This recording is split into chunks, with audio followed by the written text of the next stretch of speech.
welcome again and hello from Leicestershire on this crisp November morning, on this the 17th of November, the penultimate day of Leicester Business Festival 2021. I'm Jennifer Thomas. I'm the Development Manager at the Federation of Small Businesses in Leicestershire, Northamptonshire and Rutland. FSB has supported Leicester Business Festival every year since its inception 7 years ago. And this year I was theme lead for one of the festival themes, Perception, how to make your business stand out from the crowd. And for me, the two key topics on perception which stood right out formed the FSB events which we've put on. So we've had one on creating good PR, featuring FSB's PR Crisis Service Specialist. You can watch that back again if you'd like to, and see our social media for the links to that, or you can always ask me afterwards. And this week, we're taking a deeper dive on one of the key ways to create good PR and really raise your profile and improve the perception of your business awards. So the FSB has recently launched our 2022 awards programme, for which there are a series of regional finals and a national final.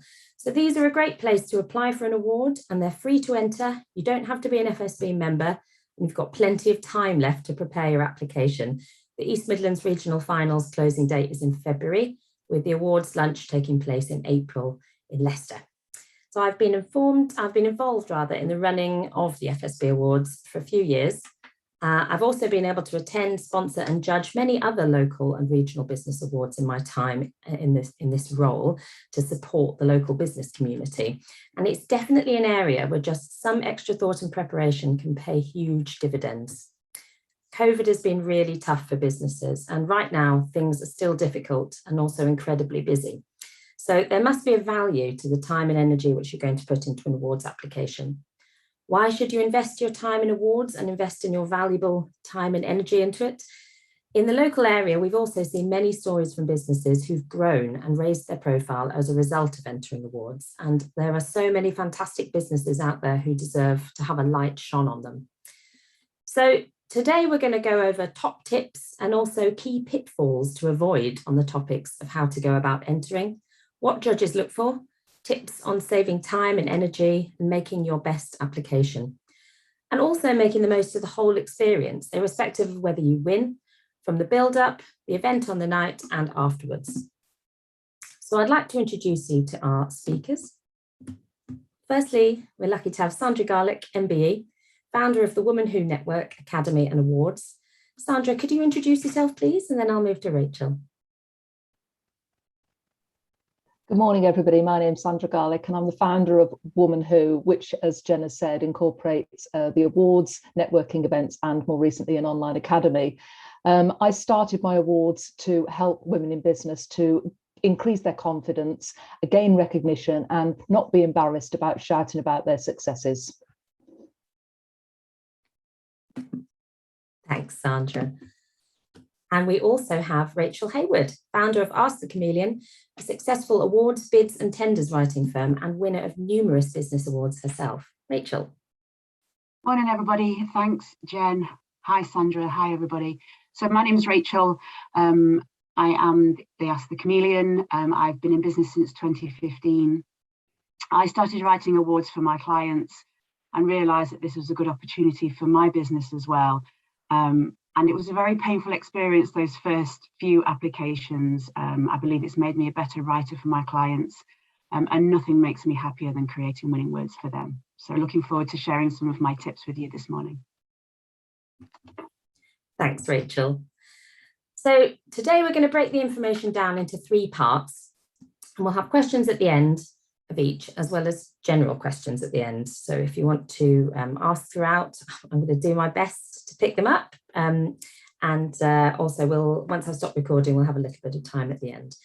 So we're going to be looking at the benefits of applying to awards, which you should bear in mind and plan for, and why it's worth spending that time, choosing the awards to go for and preparing your application, and then maximising the whole experience, as I mentioned before, from the build-up, the awards event and afterwards, and why it doesn't matter whether you win. There are many opportunities from just being involved. You've got to be in it, but you don't necessarily have to win it. So there we are. First of all, I think the three of us have discussed this, and it's really interesting hearing the perspective from both Sandra and Rachel, who have both organised written applications for and been on the receiving end of awards. But a really important place to start is actually finding where the awards are. How do you find business awards, and how do you find the right one for you? Shall I first go to Rachel?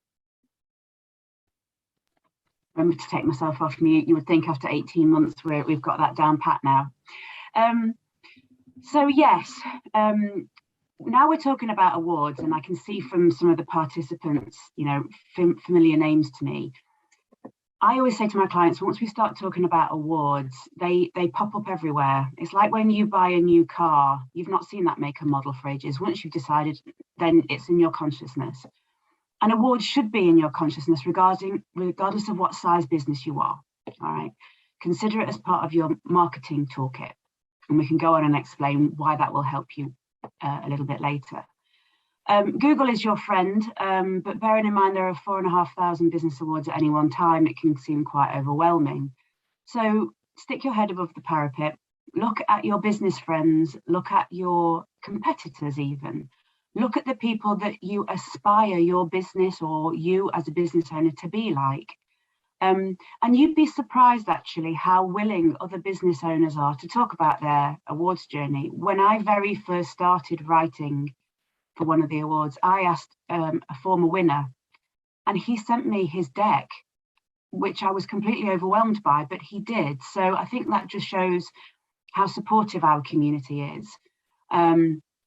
Also, you've got things like the membership bodies like the FSB Awards, but you don't need to be a member to submit an application there. You've got Sandra's. There are other ones to do with papers. So I think once you start Googling, you'll see that there are a number of awards to be able to go for. But, and I'm sure Sandra would advocate this too, there are awards and there are awards. Most awards are free. I wouldn't necessarily be paying for an award more than sort of £50 to enter, unless it was something related to your particular sector that's of value. So these ones where you've been mysteriously nominated. And I'm not a huge advocate of those. Sandra, would you have anything to add on how you found them? Because obviously you created ones of your own, because the ones out there probably didn't meet what you were looking for. I think when I started entering awards many, many years ago, when I first started out in business, I saw it as a great opportunity to raise the credibility of my business. But what I found very soon was a lot of these awards expected you to buy a table of 10. They expected you, there was not really a journey involved. There was no community around it. So my tip would be look for awards where there's a community built around it, such as the FSB Awards. You know, there is an FSB community, there's networking, there's other things that go on around it. Some awards are literally, you enter the awards, you're either a finalist or you're not, and you're either a winner or you're not, and then one PR piece and you don't hear from them again. And if you're a finalist, there's nothing other than your certificate. And when I created my awards, I wanted to give people an experience so that they did get that opportunity to have a journey. So my sort of other tip would be look at the awards T's and C's, look at the guidelines for the awards, find out if there's actually going to be an event. And if you can be a part of that event, because as Rachel said, this is part of your marketing strategy. You know, this is an opportunity to attend something and build that marketing collateral. So you should see it as part of your marketing journey, really. You know, when you're planning everything else in your business, awards should be a part of that plan. And when I'm look in your own sector, look for membership awards such as FSB, and look for awards where, as Rachel said, you know somebody that's won, or a member of your community or your network has entered, and ask them what their experience was like. Ask them what they gained from the experience. But I would also add, you only get what you put in. So those who make the most of things gain the most from them. Thank you, Sandra. You've answered this in some of your answers, but I just wonder, can you point out, I think one of the important things is there are loads of opportunities that come from awards, but if you plan for them in advance, you'll get that even more, if that makes sense. So what opportunities might people be surprised by that they could sort of anticipate and get ready for, whether it's press or media or, you know, being able to use that when they go for tenders? Do you want me to help you there? So I can give you an example of a client that I worked with, manufacturing firm, been established for years in my local area, never entered awards before. So of course, they're the perfect client in some ways because the only way is up. And we looked at a range of different awards. So I sat down with them, we researched.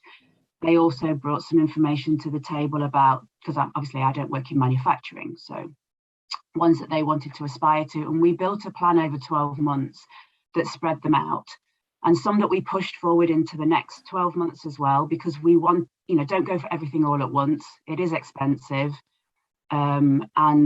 And you want to plan these out because you want to sweat them. You want to get the maximum exposure from each of them. So bit by bit, we ate away at the elephant to be able to build up to the accolade that they wanted. Obviously, COVID's interfered with that a little bit because our business awards have all come along in one go, especially for me locally. And what we did with their information, we turned some of the content into press releases. We used some of the information across their intranet for their staff magazine, but also on their website. They've been involved in parliamentary reviews and leaflets, so we used some information there. And then the biggest one, which unfortunately they weren't a winner of, but we used it for a really big meaty article about them in a local magazine. So we've definitely, and actually that was for 2 companies because it was about collaboration. And we were really disappointed that we weren't a finalist because what they've done as a business is phenomenal. But actually, in a lot of ways, the article in the magazine is even better. And sometimes I say to my clients, you know, don't get me wrong, I'm the most competitive person in the world and I want us to win and I want my clients to win because they're amazing and they've invested in me to be able to help them write the copy. But sometimes it's like being the runner-up in X Factor. Sometimes you can do just that little bit better if you are a finalist, because it pushes you forward to get the most out of it. And there is further steps to go up. Whereas once you win, if you don't use it correctly, you know, you can't apply for that one again. You've got to look for other ones. So I always try to find the opportunity in whatever situation that presents itself. We'll go and find one. And I'm particularly proud of that article. I think it reads really well and it positions them within the business community as an expert and as one to watch, and perhaps more so than a business award because it's there all the time for them to see. I think I'd add to that as well, you know, you have to look for the other things that you might gain from it and you might not realize that they're there. So, you know, you could think about, I get a lot of people that apply for my awards in particular, and I know that apply for awards just to badge collect. They just want all the badges, all the logos, and they don't look beyond that. And I think and we're going to come on to this a little bit later, how to maximize the awards experience, but it's all about visibility. You know, if you're in the room, think about the networking, think about so many people have said to me after an event, oh, I asked my audience, where did you meet? They met at my awards event. They've come along on their own, confidently, you know, and met up with other women in business or men in business, because men do come to my awards as well. And that's the same with any awards event. See it as a networking opportunity, because you never know who's going to be in the room and what knock-on opportunities that might create for you, as well as the photographs, the video, the post PR, and that content that you can use elsewhere. But look for that marketing collateral, because, you know, awards, whatever part of the journey you're on, and whether you're a finalist or you know, just nominated or you actually win, it doesn't matter. There is an opportunity to be had at each point. And just think of the visibility. The visibility is one of the key things. Being in the room gives you that visibility. Thanks, Sandra. And when we spoke about this discussion earlier, I think one of the important things is not to be too modest, and not to feel that you have to wait for somebody else to apply for you, and not to feel that you're doing it just for you. Did either of you want to elaborate on that? Rachel, how about nominated? Who could nominate you? So my parents think it's hilarious that I nominate myself for these awards. or my clients put themselves through. They still think that it's this mysterious customer or benefactor that thinks you're marvelous. And that does happen, but 9 times out of 10, you're writing them yourself. For a small business like mine, there is just me in my business. It's the best marketing, PR that money can't buy. I can't afford, to be in the local press all the time, or within the magazines. So this is a way of doing that. It also means that my customers are more aware of me, and certainly for Swap Shop, we fund that completely ourselves. It has no money at all, so all I have is my time to be able to write awards for it. But it can be really painfully Britishly uncomfortable, if that's a word. Because you need to put yourself front and center. You need to be confident. You need to get rid of all that bashfulness and shyness and say, do you know what? I am flipping amazing and I've done this. And actually the process of writing the award can really affirm that.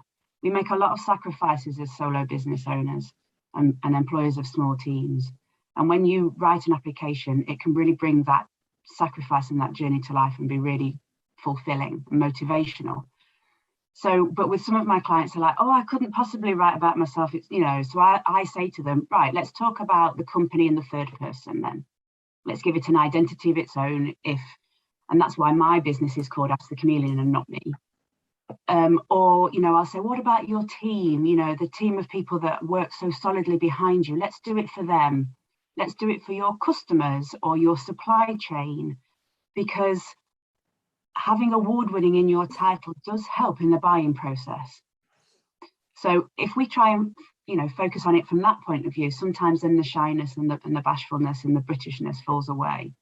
And practice makes perfect. The first one is always the most difficult, then you get better at it. Sandra? Yes, it's interesting, and looking at this from 2 perspectives now. So you're looking at the awards entry and you think, I can't possibly nominate myself. Apologies for the dog there. I can't possibly nominate myself. It's not the cool thing to do. But saying that, nobody knows your business better than you. So somebody nominating you as a third person wouldn't have the detail. They wouldn't have those financial details. They wouldn't have your drive, your ambition, your goals, your aspirations. They wouldn't know what's in your head. And I say, treat awards entries as a bit of a snapshot of your business, as a moment in time. It's a time to look at what you've done today, where you are now, and what your goals and aspirations are for the future. So nobody else can put that passion, that story, share those little anecdotes of why you built the business, why you started the business, and your why, basically. And then looking at it from a judge's perspective, when we receive those awards, when you're reading an award, it's fine if it's been written, as Rachel does, by an awards writer for you, because they are getting that knowledge through those interviews, through those questions.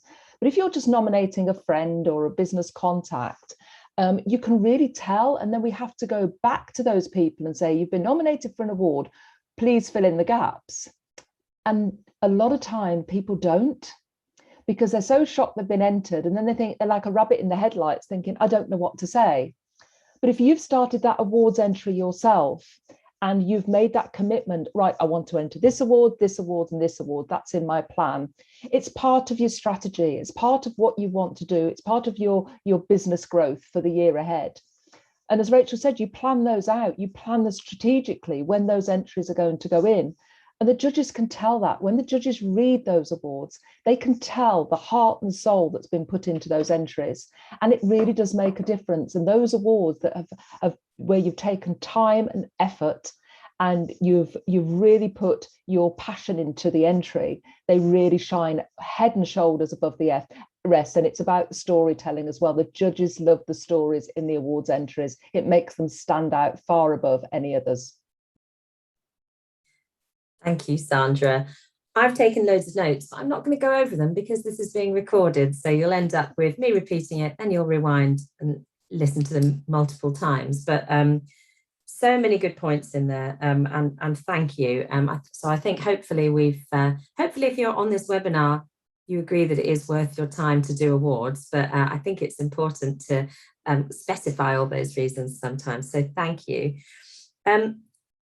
Now, I think we've covered some of these a little bit, but I think we'll move on now to the next question, which is, how do you prepare that application? How do you get started? And in fact, some of these tips could be what people could go away this morning and start doing straight away. But how do you get started? Rachel, let's come to you first. Well, it's like pulling together a CV. So I'm HR by trade. So I look at everything from the point of view of applying for a job and, you know, why I want to, how I meet the criteria. So, and I always think the very first one is the one that takes a bit of time, and that's what puts people off. So make sure you do have enough time. And there are things that you can be doing now, even if the awards that you're thinking of aren't due till the end of the next year. So I start to pull together bits of basic background about me, how long I've been going. I pull together a little template in terms of my financial history, you know, year on year, if there's been growth. I start to tinker with being able to describe myself in 100 words and 50 words. But I often find I basically just throw everything at it, and then I start to cut and refine. Because that's what we do with a CV, isn't it? A CV is 2 pages, but when you first start, it's at least 4, because you've given them everything. And then you start to cut down your qualifications. Perhaps you don't mention your GCSEs anymore. You know, it's just your latest qualification. You don't mention all your careers, just the top 3 and your main achievements. And I also think one of perhaps my top tips now would be your golden thread. So, you know, what is the one thing that you want running through your award?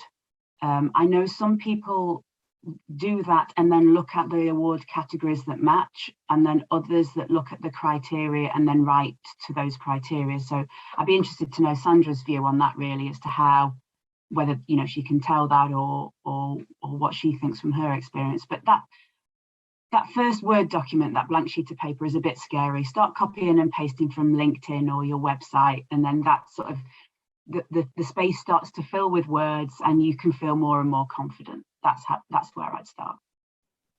And I think I'd add to that, when people go into the awards, they probably look at the criteria first and think, I don't fit in that, I don't fit in that, and they go for the nearest 1, 2, or sometimes 3, because some awards let you enter up to 3 categories.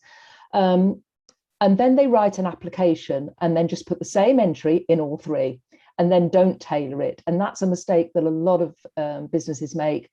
You know, if you are entering multiple categories, do make sure you tailor it to so if you're entering the green environmental category, for example, you know, you've got to address it. And I had this with people that entered my networking category this year. I had a networking category, and then they just spoke about their business. They didn't actually say how networking had helped them. So they didn't really tailor it, because they just copied an entry from elsewhere.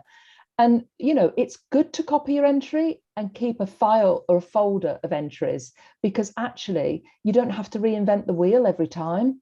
So most awards questions are fairly similar, and I think Rachel will probably back me up on this. They ask about you, they ask about the business, they want a 100-word summary, they want a bit about your financials, and then something to do with the category you're entering, but they're fairly much the same.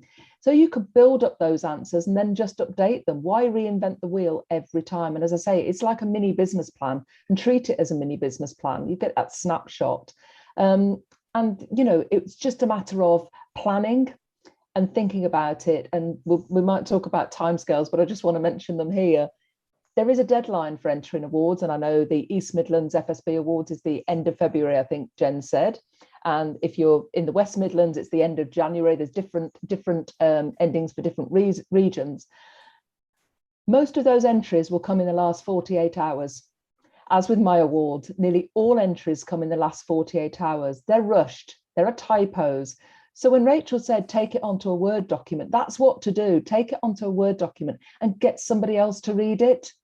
You know, get a second pair of eyes on it, because sometimes by rushing and then just copy and pasting the same answer into every box, it won't cut the mustard. And you won't even make a finalist. You've got to make it run through. You've got to have it running through, as Rachel said, the thread that goes through. What's your message? What's the one key thing you want to get across? What do you want the judges to take away from your entry? You want them to go, wow.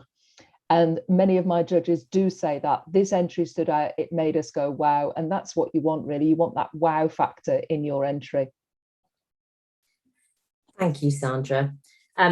The closing date for East Midlands is the 20th of February for the FSB Awards. So February is a funny month anyway. You can end up thinking, oh, it's the 30th of February, which doesn't even exist. So have the beginning of February in mind, and then hopefully you won't end up like, as Sandra's just discussed, cramming it in all at the end, because you'll probably end up thinking of something to add.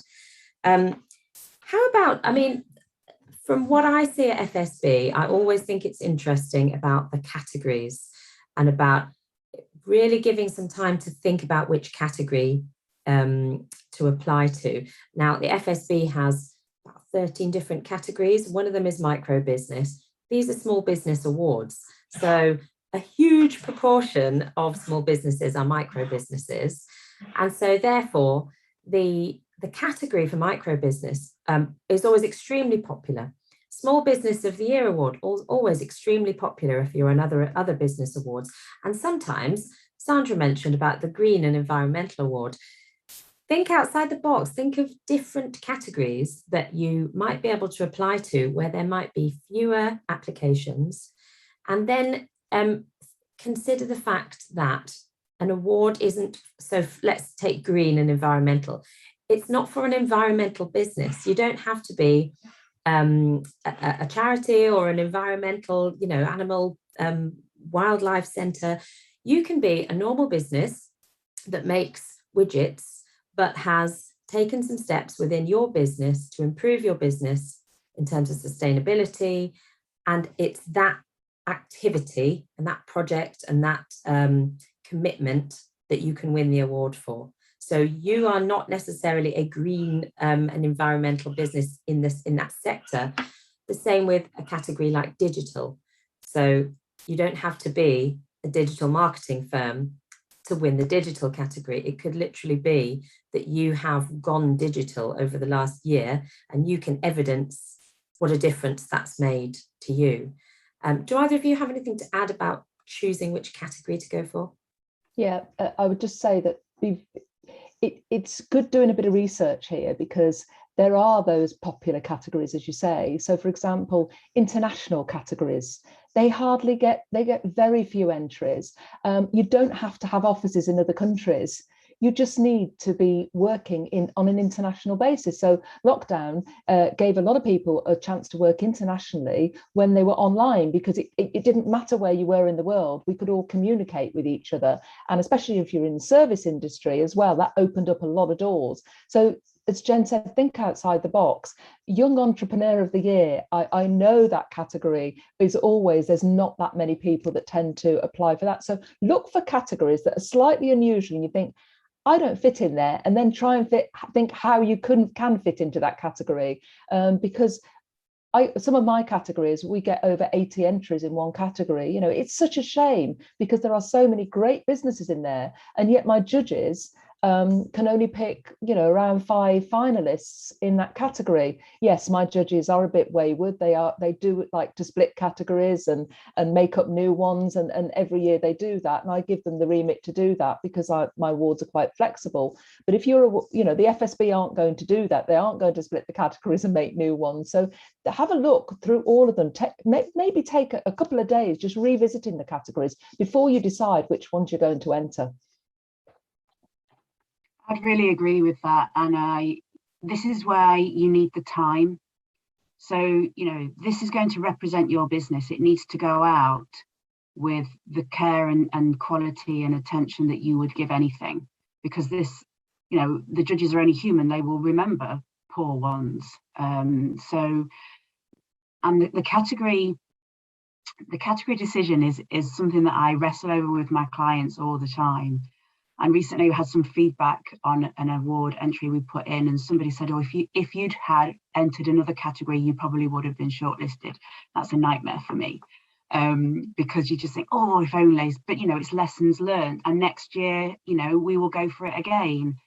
And this is where I think sometimes if you think about that golden thread and then look at the categories, but then equally do take the time, as Sandra is saying, because it is much easier for you to be noticed and chosen in a smaller pool than fighting in one that's of 80. I always look back over past winners. Not that I'm particularly looking for any pattern, but I'm just curious.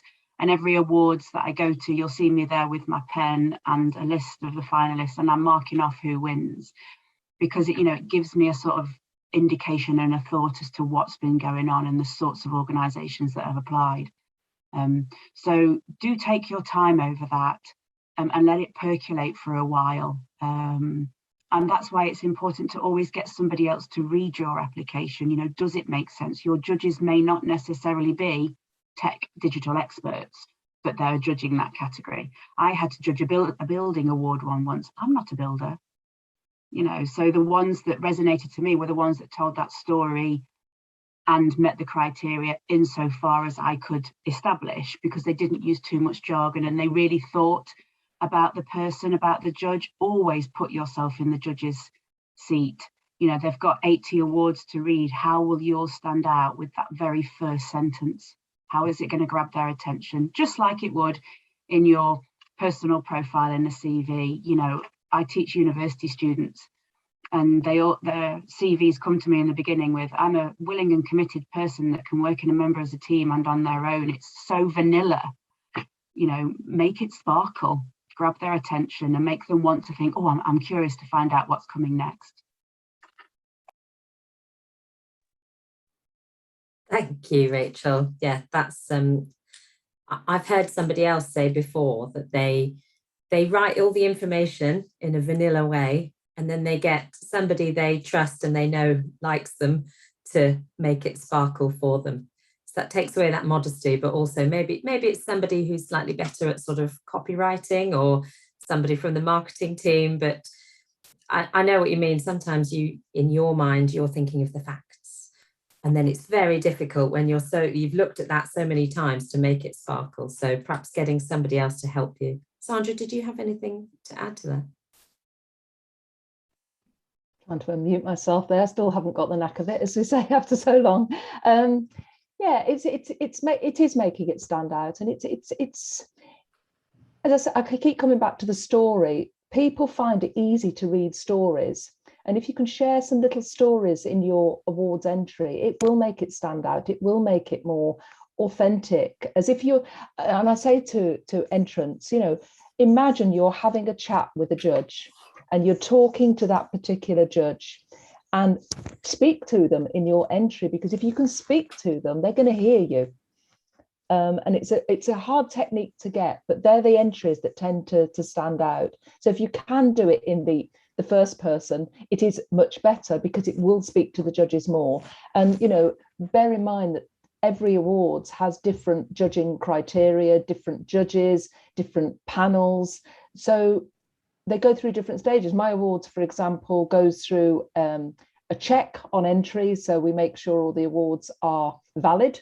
And, I'm very kind if I get an entry in that they haven't really done much. They've only put a sentence in each box. So use your word limits is a big tip. If they've only I will send it back and say, expand on this to make it a better entry, but not all awards will do that. The other thing is, it will probably go to a shortlisting, and you might even go to an interview stage.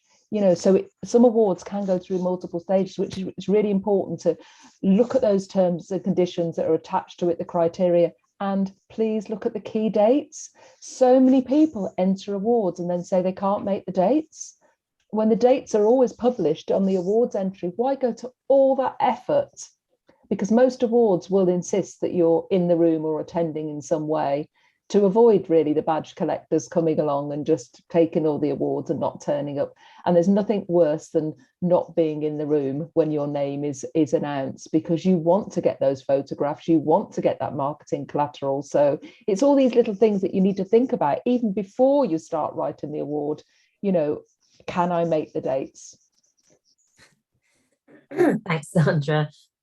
And again, as somebody who's been involved in awards, it is it's surprisingly difficult and surprisingly common that people actually have no intention of coming to and they've won, and it is a very difficult position to be in. Rachel. Yeah, totally. And I've seen that. And you get to know in your community who are the individuals that do that. Can I also just, one thing really occurs to me, and this is my HR background kicking in: don't lie. Don't make up amazing turnover if it's not been happening, because, you know, excellent awards organisers and judges will go and check you out on Companies House. So like a CV, there can sometimes be a tendency to elaborate quite considerably. Just be careful there. But equally, if there have been challenges within your business, be open about them, because again, that can be something that the judges will be really interested to know, because business is not plain sailing. And pre-COVID, perhaps a lot of us would always say, oh, I'm doing really well, I'm really busy, it's really fabulous, when you're like a swan with your legs going 10 to the dozen underneath. And I think perhaps COVID has made us more honest as a community. So talk about that, but talk about how you overcame that and the impact of that. But definitely be very accurate with your reporting figures, because this information will be out there in the public domain. Equally, if there are things that are commercially sensitive, then don't put them in, or phrase it in such a way that I can tell you so much, but I can't tell you the rest because it's commercially sensitive. Because again, you have to think about who's going to be reading this. And whilst judges do operate within a boundary, you know, there are those sorts of things that perhaps you wouldn't want to tell everybody your potential new plans for an amazing product that's currently not trademarked or so on. So just bear that in mind. Thank you, Rachel. Just before we move on from how to choose the awards and the categories, we have had some questions. So thank you to those who've put questions in the Q&A box. So first I'll go to, are there any particular awards that you would recommend, apart from FSB and Woman Who, which we've talked about? Are there any, and Rachel, probably in particular, you might know some good ones. And I imagine we want to make this, it's a Leicester Business Festival, but any in the East Midlands or indeed national ones that you would recommend? It really does depend for you and your business and where your customers go, and what impact you hope the awards will gain. So, and like Sandra was saying, that networking, that community element, because some awards are very much a business in their own right. So they're big scale, cost you, you know, £1,000, £2,000 for a table, you know, so you've got to decide that carefully. I always do recommend the FSB and Woman Who. Look at the chamber, but then again, they don't necessarily have that networking community. Like any membership organisation, you have to use it well. The local press, so we have something called Derbyshire Live where I am. There's Nottinghamshire Live, there's similar with Leicester Post and those awards. And then there are the Business Masters for the West Midlands and East Midlands.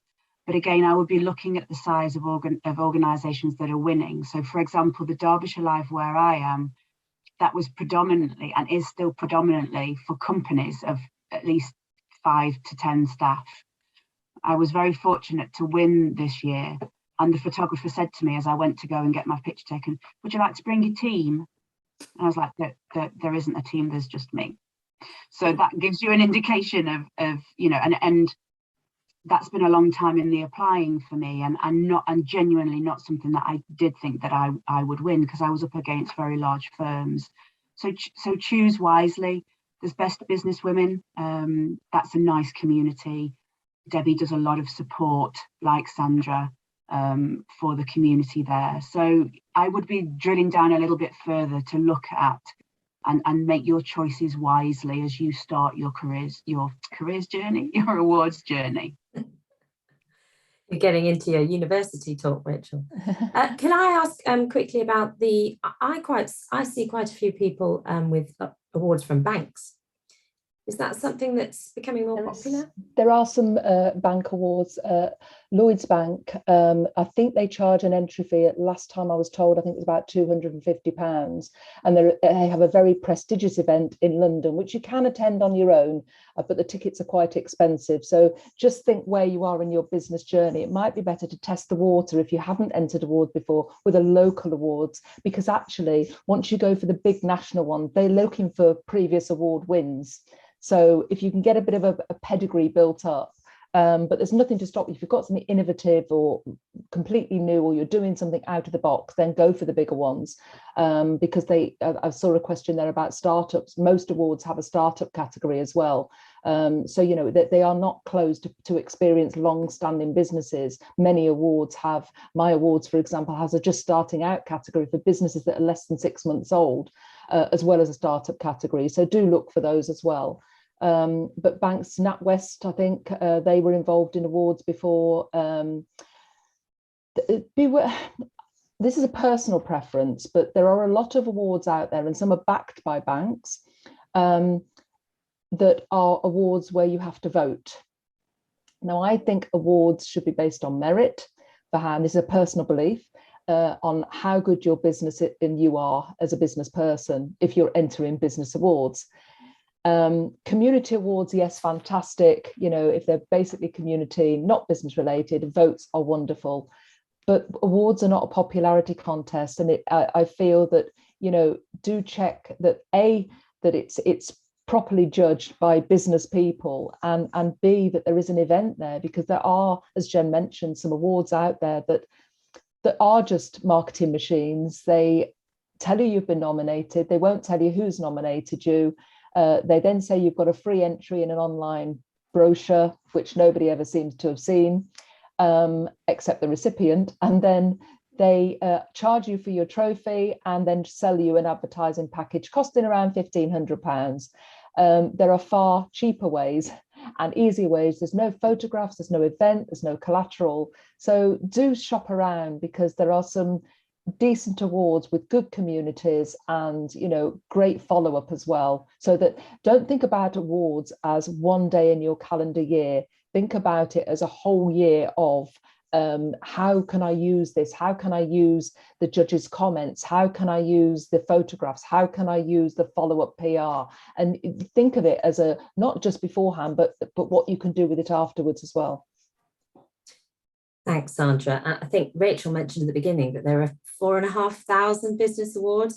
And I think depending on what sector you're in, sometimes the sector-specific awards can be really good. For those, completely depends on your sector, and the best place to look is trade magazines. Look at your peers, your competitors, your suppliers, and maybe some of those really bespoke awards might be useful for you. So I'm conscious of time, so I'm looking at these other questions here, and we've had one which is, if you've already won an award, this is more about the writing and the content of the application, is it worth stating that in another awards application, or would that make the judges think that they don't need to win again as they've won an award elsewhere? So I always put them in if there's an opportunity to do that, because sometimes there's a box that says anything else that you'd like to add. I never leave that blank. I never leave anything blank, because I think visually it looks peculiar. So I do put that in. I also put that we've won awards in tenders and things like that I write for my clients, because I do grant and business growth funding as well as commercial tenders. Because, and also, you know, the thing about awards is, if you've won another one, you should be damned proud of that. You've been judged by your peers and you found to be award winning. And it demonstrates that to the judges. Equally, I do put in if we've been finalists as well, because again, I think that's a badge to be very proud of. And I think that you should want to celebrate that. Obviously, I don't, you know, if I've been writing with a client for 5 years, I don't put all of them in. I perhaps would put the most 2 recent ones, or if there was something that was particularly relevant, a particular category that was supporting the category we were applying for. So that's what I would do. Sandra, from a judge's point of view, how does that come across? The judges really want to, they look at different things. They want to know that people are genuine. They want to know that people have really thought about their entry, but they do like to see previous award wins. And they, you know, some awards will say, tell us about your previous achievements. So there's an opportunity somewhere, or quite a lot of awards now, including mine, are online. So there's an opportunity to upload things. So I limit mine to 5 pieces of collateral, if you like. So I say, use 1 for testimonials, use 1 for pictures of you winning an award somewhere else. So there's opportunities to sneak it in if there isn't a box there. But usually when it says about tell us about your business, you can always put in, we are an award-winning business, having won the X Business Awards or whatever else. It's always an opportunity to put that in there. I'd agree, Sandra. And that goes back to earlier when we said, choose an unusual category, because nobody remembers what the category was, even if it was the least popular one. You're an award-winning business, and that's what counts. Also, we, as you've mentioned, we did have a question about so actually I should mention at the beginning, before we pressed record, we did a poll. So we were almost split down the middle, with people who have applied and been a finalist or a winner, and people who have not yet applied. So thank you for the question about whether you should include whether you've been a finalist or a winner. I think the answer is yes, resoundingly. But what about if you've never applied before, and indeed, as if you're a startup, what would you recommend in terms of category? And Sandra, you've mentioned there's usually a startup category. What about the content? If you've not been going long, you might not have all the financials. What sort of things should you put in? I always think it's best to look at, I say to people that are just starting out, you won't have historic financials, you won't have a history of trading. Tell us about the point of how you got to where you are now.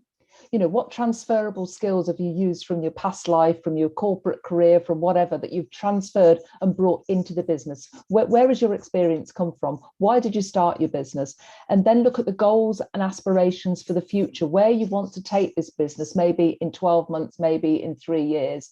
And also put some cash projections and make them realistic. You know, I once had an award that told me that within 12 months they were going to be turning over $500,000. Unless you're a particularly niche business that's got something that nobody else has thought of, it's going to be a tough cookie. So be realistic with your projections, because the judges will, even if that is probably a projection, you've got to back it up with evidence, because, you know, give some breakdown, give some context. And I think that's the content that I would be looking for, or my judges are looking for. They want you to justify what you say in the awards application. There's no point just saying we are a 6-figure business, and that can actually turn judges off. You know, justify why you're projecting that turnover, how you're going to build that turnover, what the plan is, and you know, the justification behind that. Yeah, I'd certainly agree with that. And with new businesses, it's, you know, what's your niche? What's the gap in the market that you've identified that you're filling rather than somebody else? You know, why are you better than a competitor if there are ones? And that's what I would find interesting. So your journey, but also, and perhaps the challenges that you're already finding and how you're overcoming them. You know, that very real personal journey. And how that fits with the criteria that they're looking for. Because if it is startup, the judges will know that you won't have that historical information. So they're looking for something else in your application. And it is the storytelling. There should always be an element of storytelling to an application. It's not a bid, it's not a request for money. It's about you and your business and how it's grown and developed.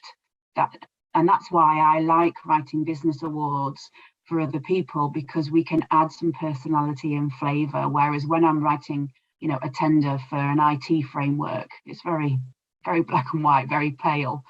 Whereas awards are much more fun, much more fun.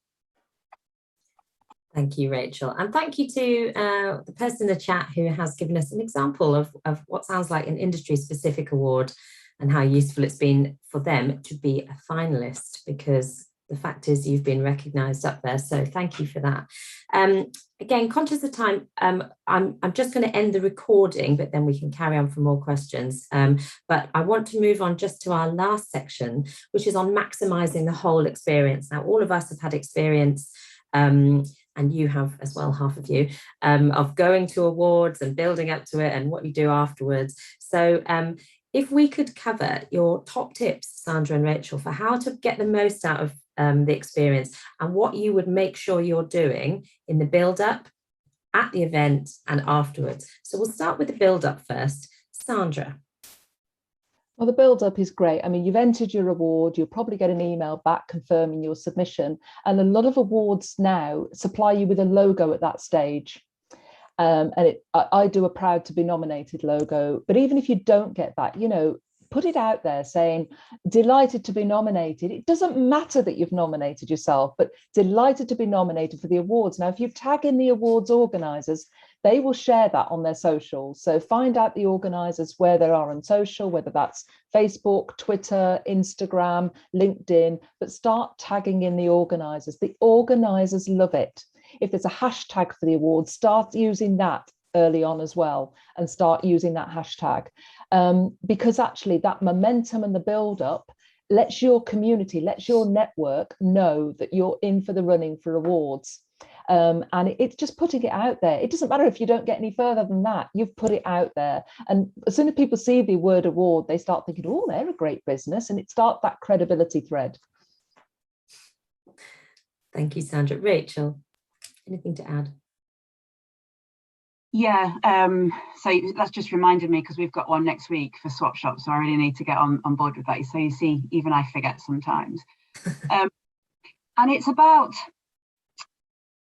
so I've just recently been to some awards. It's been really interesting to see other finalists and their behaviour. And you know, I've seen some really great examples of other finalists within the same category actually sending messages to the other people in their categories, wishing them well. I think that's a really lovely touch. It makes me remember them. So that's something that I've always tried to emulate. Equally tagging all the other finalists on social media and saying well done in a wider forum. I always think be gracious. Reminds me of Joey from Friends, you know, when he's nominated for the awards. I always think of that when it gets to close to the awards thing, especially as I'm extremely competitive. So I have to like temper my excitement and manage my expectations. But and also, you know, actually on the night, you know, you might want to take some of your clients with you, or some of your longer term supporters. Some of your business friends that have been really important to you. It's a networking event. It's not your work's Christmas do. And again, so this is my personal opinion, and bearing in mind I'm HR by trade, so office do's bring me out in a little bit of a rash. The amount of people that I've seen that get absolutely clattered, and because I'm so far on the other end of the spectrum, it's noticeable for me. And yes, we all get excited, and especially I think because the in-person awards that are happening now, we've been locked down for so long. I think we're like little released animals, you know, we get overexcited. But do bear that in mind, because especially if you're taking your teams and perhaps you've got younger members of staff who haven't been to those sorts of things before, behaviour is quite important.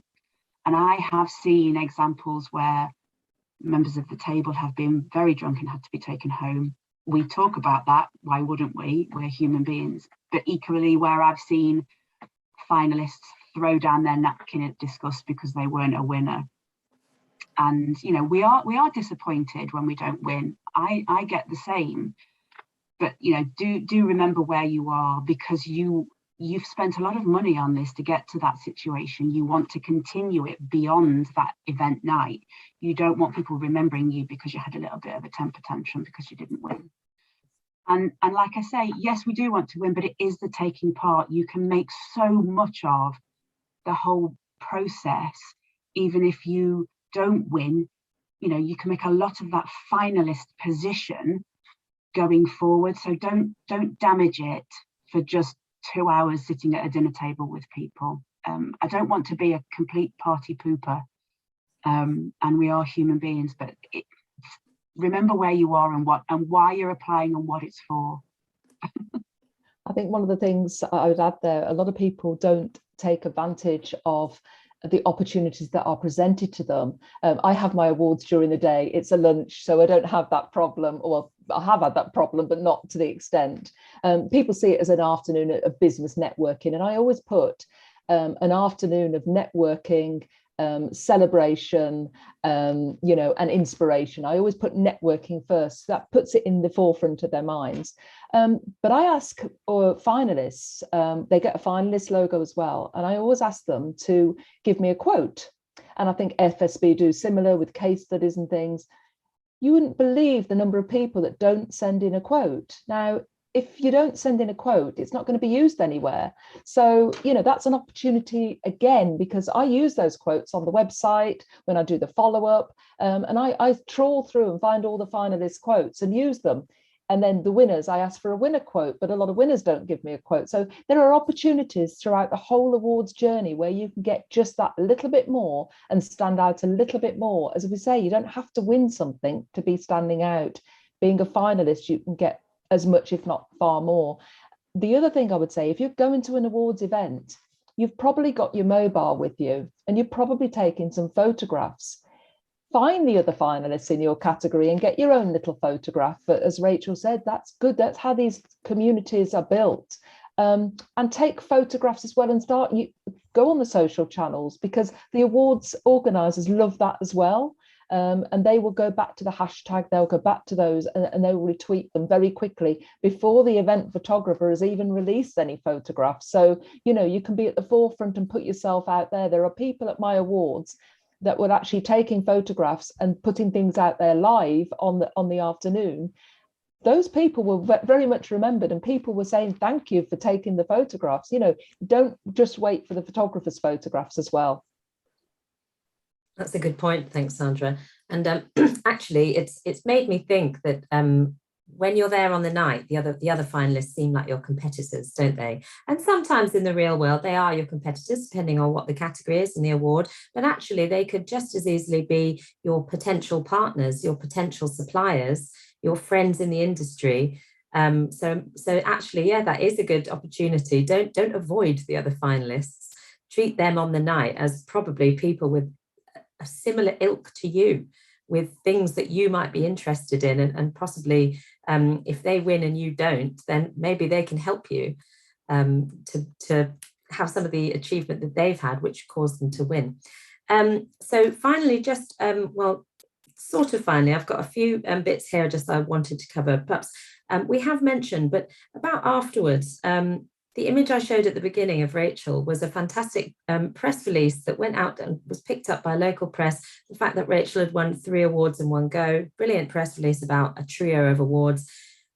What should you be looking to do after the awards, rather than go home and you wake up the next day and it's back to work?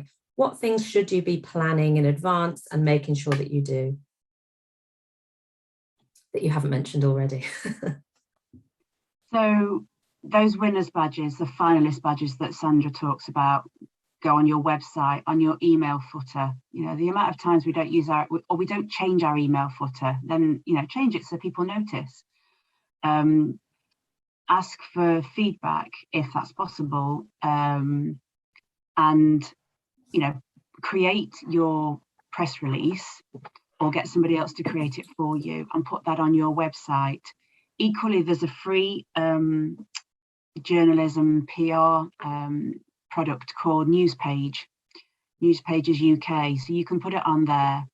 But predominantly, journalists aren't always willing to post that you've just won an award, and that's not to decry what you've just gone through. They need something a little bit more newsworthy than that. So my angle on the one that you showed was the fact that there's been 3. That's been because of COVID and everything came along at once. We like it to be a bit more spread out than that, but it was 3. And also it was related to Swap Shop. So it had an additional story to it as well. So particularly if you're a startup, for example, to have won an award in your very early days of being in business, or perhaps COVID has made things very difficult for you, as it has for a lot of us, and you've pivoted and you've been recognised for that. So it's more what you've been recognised for than the actual allocation of the winners or the finalist badge. That's what I would say. And update your LinkedIn, share it on there, share it on your on all your social medias. In a month down the line, it's been a month since we won this award, and we've met these people and it's been so amazing.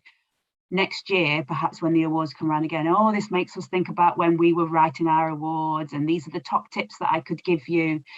be compassionate and be supportive. Be willing to talk to your business friends and colleagues about your experience. And within the 12-month period, you could then perhaps talk about what actually it did for you, especially if it was your first time of winning. Perhaps you will then see the impact more acutely than if this is a continual part of your journey. I think that's just the thing. Don't think about it as I'll say again, the one day in the calendar year. Plan that follow-up strategy. Not everybody can afford to put out professional PR, but it's looking for PR. Article on LinkedIn. You can use that same article on your social channels, on your website, pictures on your website. Change your header on your social channels to a picture of you up on stage. Now, again, my awards, everybody gets to go up on stage. That was something that was important to me. If you're sitting at an awards event and you don't get called up, you've missed your moment in the spotlight. So everybody gets to go on stage. Everybody gets their photograph, and that's important. So, changing your photograph, your profile photo, your header photo, just to show that you've won that award. Or being a finalist, because if you've got a photo of you holding up a finalist certificate, that's as good with your finalist logo. So make a bit of a story out of it, but the impact is important. And it was lovely to hear from one of my award finalists, not a winner, who was singled out for a One to Watch award, and to hear that the follow-up, it was more than just what she could do. It was the follow-up was confidence in her own ability. And being mentioned, having that moment on stage, hearing those judges' comments actually gave her the confidence to think bigger and to think more confidently about her role in her business and what she could achieve. So don't think that there's some side effects of going through the awards process that you might not consider. And another one was one of my award winners entered 3 years on the trot without success. But she kept going back. She listened to the judges' comments in interview and made her award entry better the following year, and then followed up and said, since the last year, I gave what she'd done. And by year 3, she'd nailed it. She was in the right place at the right time. The judges went, wow, and she won that award. And she said that she needed to go through that growth. So don't be deterred if you don't get to win or you're not selected as a finalist the first year. Go back again, because it's just not your time right now, but it will be one day. And that's one thing I would like to, emphasize. I think that's really important, Sandra, is that, and I say to my clients, might not win at the first time of asking, to really manage those expectations. So we have to make sure we use everything else that can come with it. Because, especially if the category is very well entered, you've got 80, you really have got to stand out, and it might not necessarily be your time, which means when it does come, it's all the sweeter. So make sure that you are ready to take the opportunity for that, and support your network, share the information with everybody else to be able to do that. But don't be put off. Be determined. Listen to the feedback. Ask for that feedback. Sandra and her awards, you're so lucky to be able to get feedback. It's like hen's teeth in my world. But don't be put off with asking. Perhaps somebody would give you that opportunity of just 5 minutes telephone call to say, do this, that, and the other. So it's really important to keep going. Don't give up. What a great place, I think, to end this discussion. Thank you both so much. Really positive, and don't give up. Good luck. Now it's time to wrap up the recording, but we will stay for a few minutes afterwards if you wanted to ask any further questions or have a chat. Thank you so much to our speakers today, Sandra Garlick, MBE, founder of Woman Who Achieves Awards, and Rachel Hayward of Ask the Chameleon. So I hope this event has left you ready and raring to go with your application. I look forward to seeing you at the FSB Awards or some other awards across the region, or indeed in our local newspapers soon. And best of luck with whatever you go away and apply to. So the Leicester Business Festival has one more day to go, and we'll be back again in the autumn of 2023. So watch this space for that. If you're interested in other webinars and events, you can currently find over 100 online events per month on the FSB's website, as well as on-demand recordings of a range of informative webinars on all sorts of different business topics. So we'll end the recording here. Thank you for coming and for all of your questions, and we'll see you again soon.